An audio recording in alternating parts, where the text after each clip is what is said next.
14મા વચનામૃતમાં એક પ્રશ્ન છે વડોદરાના વાઘમોડિયા રામચંદ્ર. વાઘમોડિયા એટલે મહારાષ્ટ્રીયન અટક છે. શ્રીજી મહારાજને પ્રશ્ન પૂછે છે, એ મહારાજ, કુપાત્ર જીવને સમાધિ થાય એનું શું કારણ? હમણાં જ આપણે સાંભળી ગયા કે ભગવાને અનંત જીવનું કલ્યાણ કરવું હોય ત્યારે ગમે તેને સમાધિ થાય, પણ અહીં આગળ બાબત એક જુદી બનેલી. એક ઘટના એવી બની હતી, એ પ્રસંગને અનુરૂપ આ પ્રશ્ન છે. કોઈ માણસ ઉચ્ચ જ્ઞાતિનો હતો, પણ એના હાથે ખરાબ કર્મ થઈ ગયો. ઘરમાં એને બહુ ક્રોધ કર્યો. ધક્કા મૂકીમાં પોતાની માતાને એવો કંઈક ધક્કો માર્યો ને, સામે દિવાલે માથું ભટકાયું, માનું મૃત્યુ થઈ ગયું. ગામમાં બધા એના ઉપર ફિટકાર વરસાવે. ગામ છોડીને જતો રહ્યો જંગલમાં. હવે ત્યાં ખાવું પીવું શું, એટલે આચરણ ભ્રષ્ટ થઈ ગયો. ખાવા પીવાની બાબતમાં પણ અપવિત્રતા આવી. આહાર વિહાર બધું મલિન મ્લેચ્છ જેવો બની ગયો.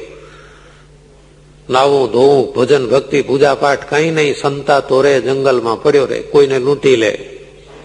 એવામાં શ્રીજી મહારાજના બે સંતો વડતાલ તરફ જતા હતા. જંગલમાંથી પસાર થતા હતા. એક સંત બહુ માંદા થઈ ગયા. શરીરે બહુ પીડા થવા માંડી. ચાલી શકાય એવી સ્થિતિ નહીં. એ જોઈને જંગલમાં રહેનાર ને મનમાં એમ થયું કે આ બિચારા સાધુ છે અને આ જંગલમાં અહીં રાત્રે રોકાશે તો કોઈ જાનવર ફાડી ખાશે. આવીને કે છે, ક્યાં જવું છે? વડતાલ જવું છે. વડતાલ ત્યાંથી 5-7 ગાઉ દૂર.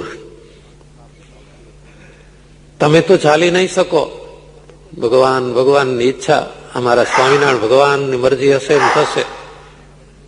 એમ કરો, હું તમને મૂકી આવું, પણ હું ગામમાં નહીં આવું.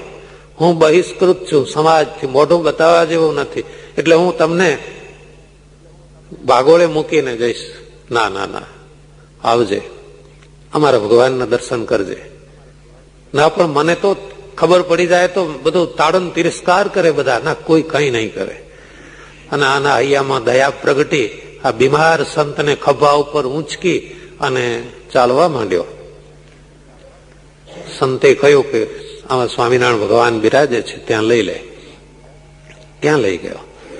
સંતને હેઠા ઉતાર્યા. શ્રીજી મહારાજને પગે લાગવાનું કહ્યું એટલે નજીક ગયો અને જ્યાં મહારાજના ચરણમાં વંદન કર્યા અને એને સમાધિ થઈ ગઈ. આ જોઈને આ વાઘમોડિયા રામચંદ્રે પૂછ્યું કે આ કુપાત્ર જીવ જણાતો હોય એને સમાધિ થઈ જાય છે, એનું શું કારણ? ત્યારે શ્રીજી મહારાજ કહે છે કે શાસ્ત્રોમાં વર્ણાશ્રમના ધર્મ કયા છે એ જે લોપે ત્યારે બધા લોક એમ જાણે કે આ કુપાત્ર છે.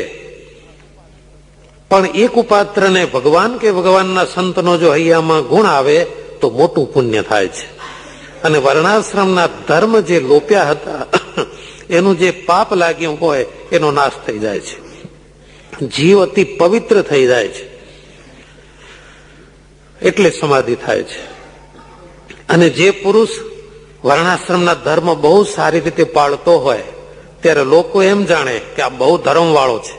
પણ જો ભગવાન કે ભગવાનના સંતનો દ્રોહ કરતો હોય તો એને એવું પાપ લાગે છે કે વર્ણાશ્રમના ધર્મ પાળવાનું જે પુણ્ય થયું હોય એ બળીને ભસ્મ થઈ જાય છે. માટે સત્પુરુષનો દ્રોહ કરનાર પંચ મહાપાપના કરનારાથી પણ વધુ પાપી છે. પંચ મહાપાપ કર્યા હોય છતાં સંતોને આશરે જાય તો એ પાપથી છૂટે છે, પણ સંતનો દ્રોહ કરે એને છૂટવાનો કોઈ ઉપાય નથી.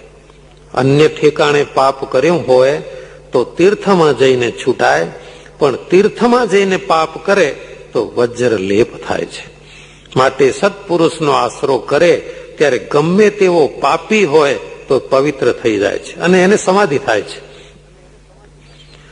અને સત્પુરુષનો દ્રોહી હોય એ ગમે એવો ધર્મવાળો જણાતો હોય તો એ મહાપાપી છે અને કોઈ કાળે એને હૃદયમાં ભગવાનના દર્શન થાય જ નહીં.